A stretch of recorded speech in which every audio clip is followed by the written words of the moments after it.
শহরের এই পুরনো ফ্ল্যাটটায় আমি গত 3 মাস ধরে একাই থাকি। চারপাশের দেয়ালগুলো কেমন যেন গুমোট, যেন কোনো এক পুরনো ইতিহাস লুকিয়ে রেখেছে নিজের বুকে। তবে প্রতিদিন ঠিক রাত 1টা বাজলেই আমার ঘরের ঠিক পেছনের বারান্দা থেকে একটা অদ্ভুত চেনা সুবাস ভেসে আসে, বেলি ফুলের গন্ধ। অথচ আমার বারান্দায় কোনো ফুলের গাছ নেই।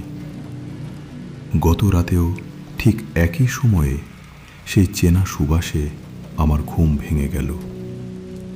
চারপাশটা ঘুটঘুটে অন্ধকার, শুধু জানালার ফাঁক গলে চাঁদের এক ফালি আলো এসে পড়েছে ঘরের মেঝেতে।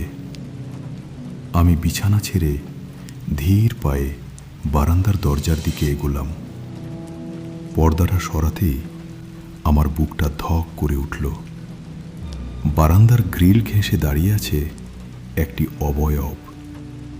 চাঁদের আলোয় তার ফেসটা পরিষ্কার দেখা যাচ্ছিল না, যেন কুয়াশার এক মায়াবী আড়ালে ঢাকা।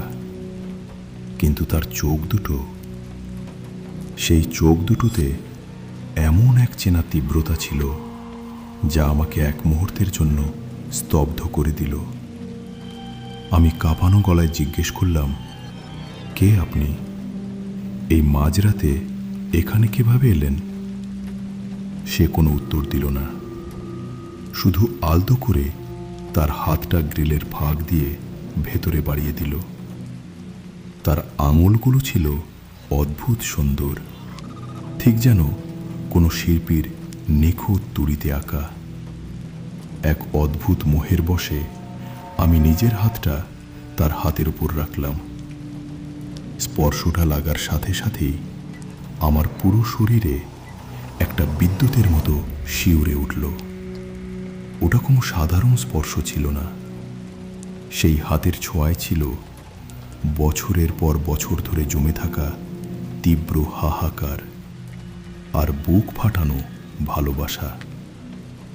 আমি স্পষ্ট অনুভব করতে পারছিলাম, এই মানুষটাকে আমি চিনি, খুব ভালো করেই চিনি।